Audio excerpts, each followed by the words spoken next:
Of course.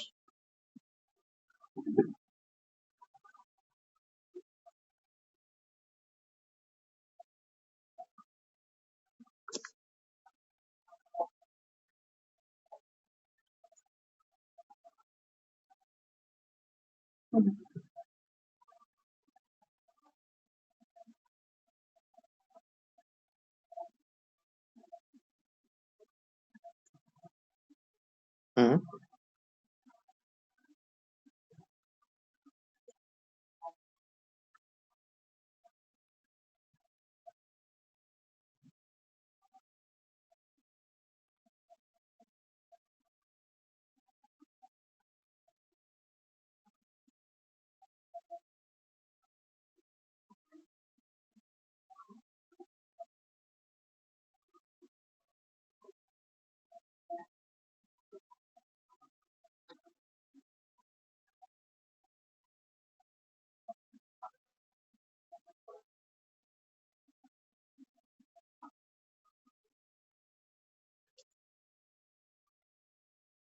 Hmm.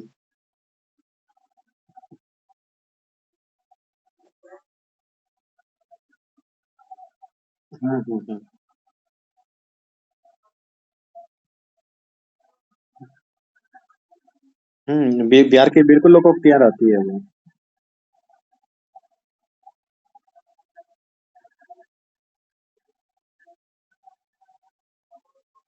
Of course. और philosophical ऐसे थोड़ा सा टफ माना भी जाता है वो ऐसे जो। और इन सब चीजों के लिए फिलोसफिकल ऐसे के लिए आपके पास जितना ज्यादा से ज्यादा कोट्स का कलेक्शन होगा, जितना से जितना ज्यादा आपका डाइवर्सिफाइड पढ़ाई होगा, तो उसी से ये फिलोसफिकल ऐसे आपका हो सकता है। और बिहार की लोकोक्तियों के लिए हम बता दें कि आपको करीबन करीबन 1500 लोकोक्तियां हम लोग जो है कि तैयार करके रखे थे। पिछली बार हम लोगों ने दिया था।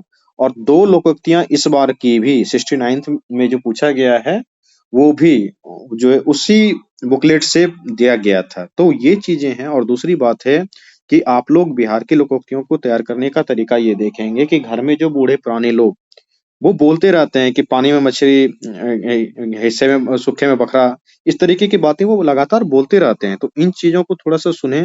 और डिफरेंट डिफरेंट भाषाओं के, जैसे कि हमारे बिहार में जो अंगिका है, मगधी है, मैथिली है, या फिर तिरहुत के तरफ एक भाषा बोली जाती है, कौन सी, मैं हाँ, बज्जिका है, भोजपुरी है। इस तरीके से लोकल डायलेक्ट्स में जो भी चीजें न्यूज़पेपर में छपती हों, या फिर आपके बोल चाल में यूज होता हो, या कोई अच्छे जो वक्ता हैं उनके उनसे सुनते हैं, तो उन सब चीजों को जो है कि आप नोट करते जाएं, उसको ध्यान में रखते जाएं, तभी ये ऐसे लिख सकते हैं। दूसरी बात ये है कि इस तरीके के ऐसे को लिखने का सबसे बड़ा चैलेंज है बिहार का, जो सेक्शन 3 वाला जो बिहार वाला ऐसे है, उसमें है कि उसके इम्प्लॉयड मीनिंग को समझना। जैसे ये एक आया था ना कि मूस मुटनिये लोढ़ा हुई है, ना हाथी ना घोड़ा हुई है। इसमें कहना कुछ नहीं चाह रहा है कि अगर चूहा मोटा हो भी जाएगा तो कितना मोटा हो जाएगा। वो सिलवट्टा समझते हैं ना, जो लोढ़ी पाटी बोला जाता है उसको, उसमें वो जो पत्थर रहता है पीसने वाला, उसको लोढ़ा बोला जाता है। तो वही है कि चूहा मोटा के होगा भी तो कितना मोटा होगा। इन सारे चीजों को आप लोग ऐसे में जरूर इनकॉर्पोरेट करें। और बिहार वालों के लिए मैं कह दूंगा कि आपको धीरे धीरे करके बहुत सारे ये जो लोकोक्तियां हैं उसके इम्प्लाइड मीनिंग जो हैं उसको हम लोग देना स्टार्ट करेंगे। सबसे पहले ऐसे लिखने का तरीका ये होता है कि आप बेसिक से चीजों को छोटे छोटे ऐसे लिखें। सबसे पहले जीएस वाले ऐसे लिखें कि अगर आप बिहार के मुख्यमंत्री होते। उसके बाद फिर क्या कहते हैं, महिला साक्षरता के बारे में, शिक्षा के बारे में। क्योंकि वो गाय वाला ऐसे है ना, वही फील रहेगा। और जब आप धीरे धीरे मेच्योर हो जाएं तब जाके आप फिलोसफिकल ऐसे की ओर बढ़ें। और फिलोसफिकल ऐसे का जैसा कि जिक्र शालिनी ने बहुत डिटेल में किया, उस ऐसे को लिखने का प्रयास करें। और ऐसे लिखने में जितना ज्यादा से ज्यादा डाइवर्सिफाइड कर सकते हैं। जैसे कि आप कुछ नहीं समझ में अगर आपको आता है, तो मैं एक फ्रेमवर्क बताता हूँ जो यूपीएससी के सिलेबस हैं। आपने अगर यूपीएससी के जरा सा भी सिलेबस का अध्ययन किया होगा, तो GS paper 1, GS paper 2, GS paper 3 and GS paper 4 ethics. GS paper 1 में ही है, जैसे कि हिस्ट्री है, सोसाइटी है, आपका फिर ज्योग्राफी है, इस करंट अफेयर है, इंटरनेशनल रिलेशन है। अब हिस्ट्री है तो हिस्ट्री में भी 3 सेक्शन, 3 4 5 सेक्शन हो जाता है। आपका एंशियंट है, मिडाइवल है, मॉडर्न है, पोस्ट इंडिपेंडेंट है, वर्ल्ड है, उसके बाद फिर आर्ट एंड कल्चर जो कि हिस्ट्री का ही पार्ट है।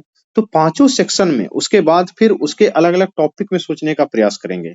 तो इन चीजों पे इलोबरेट करके जस्ट कार्तिकेन सर आपके साथ जुड़ चुके हैं, तो कार्तिकेन सर ऐसे राइटिंग के बारे में आपको अभी और बताएंगे। तो वेलकम कार्तिकेन सर।